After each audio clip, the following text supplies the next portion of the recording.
www.hazratfirozmemon.org۔ حضرت مفتی اعظم مفتی شفیع صاحب رحمۃ اللہ علیہ معرف القرآن جدید جلد نمبر 8 صفحہ 1077 پارہ 30 سورہ تکاثر آیت نمبر 7 سے 8 الہاکم التکاثر، اس میں آگے چل کر آیت نمبر 7 اور 8 7 نمبر آیت ہے ثم لترونها عین الیقین، پھر یقین جانو گے تم اسے بالکل یقین کے ساتھ دیکھ لو گے۔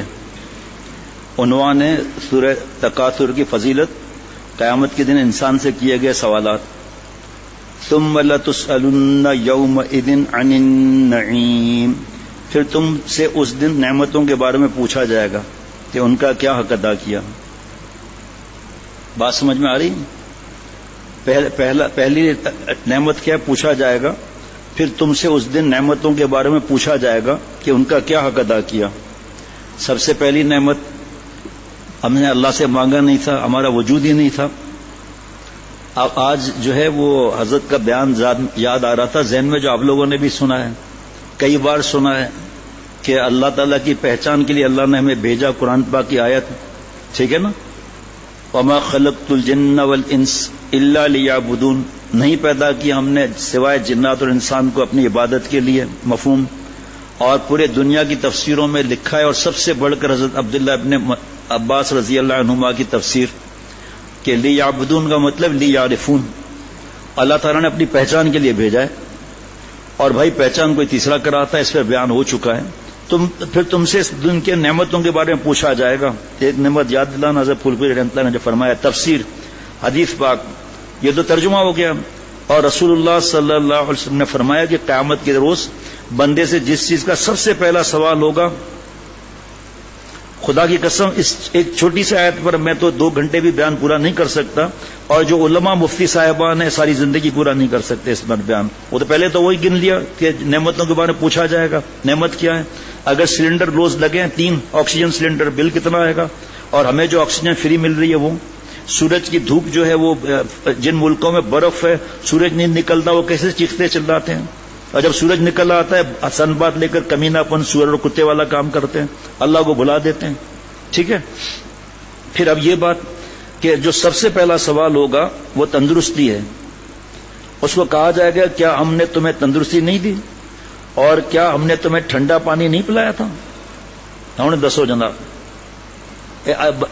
اب آگے کیا بتاؤں، آپ مجھے بتاؤ کہ یہ جو اللہ آپ صلی اللہ علیہ وسلم فرما رہے ہیں تندرستی کا سوال ہوگا، یہ صحت برباد ہوتی ہے آئی کانٹیکٹ سے، آنکھوں کا زنا ناپاک ہو جائے گا اسی وقت۔ یہ صحت برباد ہوتی ہے جوانی برباد کرنے سے، یہ صحت برباد ہوتی ہے زنا سے، یہ صحت برباد ہوتی ہے لڑکوں کے ساتھ کتے اور سور والا کام کرنے سے، یہ صحت خراب ہوتی ہے سگریٹ سے، شراب سے، ہیروئن سے، چرس سے۔ ابھی آج بیان چلا تھا حضرت والا کا کہ سکون چین اطمینان خدا کی قسم صرف اللہ ہی کے ہاتھ میں ہے، اور اللہ کو جب راضی کریں گے تو ملے گا۔ بابا کو ناراض کر کے گھر میں نہیں رہ سکتے تو ربا کو ناراض کر کے کیسے دنیا میں چین میں رہ سکتے ہیں؟ بتا رہا ہوں نا کہ میں اس پر اٹک جاؤں گا اس پر۔ صحت جو ہے وہ دعائے نبوت مراد نبوت ہے، اللہم انی اسألک الصحۃ والعفوۃ والامانہ، اور آگے بھی ہے معاملہ، لیکن کیونکہ اس وقت اس کی تشریح زیادہ ہے۔ صحت مانگی آپ صلی اللہ علیہ وسلم نے پہلے، وہ صحت نہیں ہے جو دین کی سمجھ نہیں ہے، چھوڑو آپ سے ہم بات نہیں کرتے، دنیا کا کیا کام کر سکتا ہے؟ یہاں تو صبح 9:30 10 سے لے کر عشاء کی اذان تک چھوٹے چھوٹے بچے، آنکھوں کا کینسر، چھوٹے چھوٹے بچے، ایک آنکھ کینسر سے ضائع ہو گئی، دوسرا خطرے میں ہے، کیسے گنا سکتا ہوں میں؟ اب میں ان لوگوں کو دیکھ کر اور ای میل اور میسج اور خط پڑھ کر میں کیسے شکر ادا کر سکتا ہوں؟ 50 سال کے آتے ہیں، حالت ہوتی ہے چل نہیں سکتے، اور میرا اللہ نے کیا معاملہ رکھا ہے کہ سب سے پہلا سوال ہوگا جناب۔ دوسری حدیث پاک، اور رسول اللہ صلی اللہ علیہ وسلم نے فرمایا محشر میں کوئی آدمی اپنی جگہ سے سرک نہ سکے گا جب تک 5 سوالوں کا جواب اس سے نہ لیا جائے۔ الہاکم التکاثر میں یہ ہے، ایک یہ کہ اس نے اپنی عمر کو کن کاموں میں فنا کیا، فنا ہو گیا نا، ختم، قبر میں چلے گئے۔ دوسرا یہ کہ اس نے اپنے شباب جوانی کی قوت کو کن کاموں میں خرچ کیا۔ کیا میں اللہ سے کہہ سکتا ہوں کہ اللہ گندی فلمیں رات دن دیکھتا تھا، فیس بک اور یوٹیوب میں ڈوبا ہوا تھا؟ کیا میں اللہ سے کہہ سکتا ہوں کہ جوان بیٹیوں کو ہوتے ہوئے میں ذلیل حرکتیں کرتا تھا؟ کیا میں اللہ سے کہہ سکتا ہوں کہ آپ نے حلال بیوی مجھے دی اور میں ذلت اور رسوائی میں گڑھے میں ان داڑیوں کے ساتھ پھنسا ہوا ہوں؟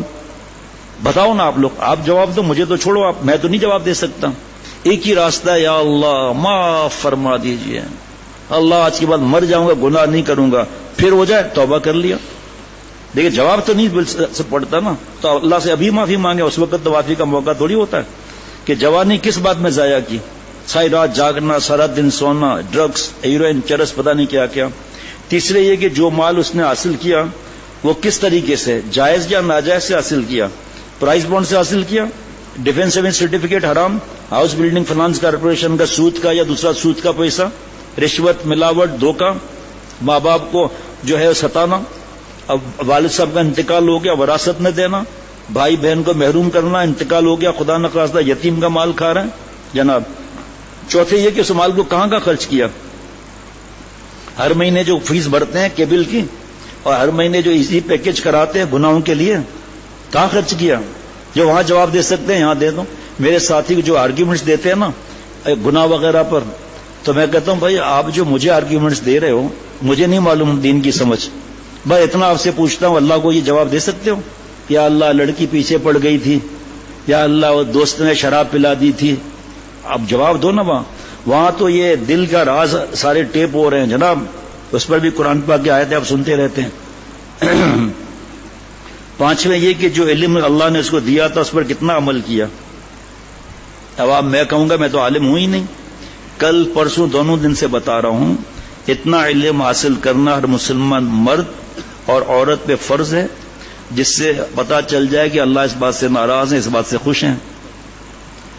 پھر اللہ کی اتنی محبت حاصل کرنا ہر مسلمان مرد اور عورت پہ فرض ہے، مجھ سمیت، کہ اللہ کی اتنی محبت حاصل کی جائے کہ اللہ نے جس چیز کو منع کیا چھٹی، آپ صلی اللہ علیہ وسلم نے جس چیز کو منع کیا چھٹی، اللہ تعالیٰ نے جس بات کے لیے فرمایا وہ کر لیا، جس کو منع کیا اس کو چھوڑ دیا.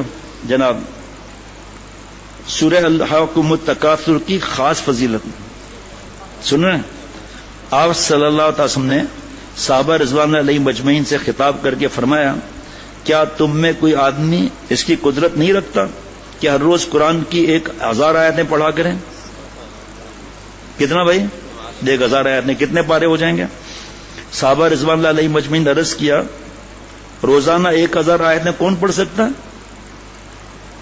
یہ خزانے مفت میں مل رہے ہیں آپ کو بھائی، کوئی فیس ویس نہیں ہے. آپ صلی اللہ علیہ وسلم فرمایا تم میں کوئی الہاکم التکاثر نہیں پڑھ سکتا؟ مطلب یہ کہ الہاکم التکاثر روزانہ پڑھنا 1000 آیتوں کے برابر ہے، 1000 آیت پڑھنے کے برابر ہے. حافظ صاحب اچھل کے دیکھ رہا ہے. اب یہ ساتھیوں کو سمجھانا ہے جو بیچارے ڈوبے ہوئے ہیں فیس بک یوٹیوب میں، ان کو تو قرآن پاک بھی صحیح نہیں پڑھنا آتا. دیکھو نا کیسے قرآن پاک پڑھیں گے. حافظ قرآن اگر قرآن پاک نہ پڑھے کمزور ہو جائے گا، پھر بھول جائے گا. ابھی بھی ایک صاحب موجود ہے اپنا قرآن پاک پکا کرا رہے ہیں، حافظ قرآن ہے، سب بھول گیا، حالانکہ وہ تو برائی میں مبتلا نہیں تھا، لیکن قرآن پاک کو ہاتھ نہیں لگایا. اب یہاں تو الحمدللہ مغرب کے بعد قرآن پاک صحیح کرایا جاتا ہے. جو وقت لگانے والے حضرات ہیں وہ یہاں جو درس ہوتا ہے وغیرہ، تو وہاں پہ اگر قرآن پاک صحیح کرائیں گے، فجر کی نماز میں 10 منٹ پہلے آئیں گے، 5 منٹ سنت میں، 5 منٹ یہی پڑھ لیا ایک بار. 1000 آیتیں کے برابر پڑھنا جناب، اس کا مطلب نہیں ہے کہ ہم سورہ الہاکم التکاثر پڑھ کر، مفتی انور صاحب سورہ الہاکم التکاثر پڑھ کے سارا دن قرآن پاک کو ہاتھ ہی نہیں لگا. بھائیو بزرگوں اینڈ دوستو ایسا نہیں ہے. ہاں جی قرآن پاک سے دل کا زنگ دور ہوتا ہے، اللہ تعالیٰ سے باتیں کرنا ہے. اب آپ بتاؤ اللہ سے باتیں کر رہے ہیں، ترجمہ غلط ہو رہا ہے. پھر www.hazratfirozmemon.org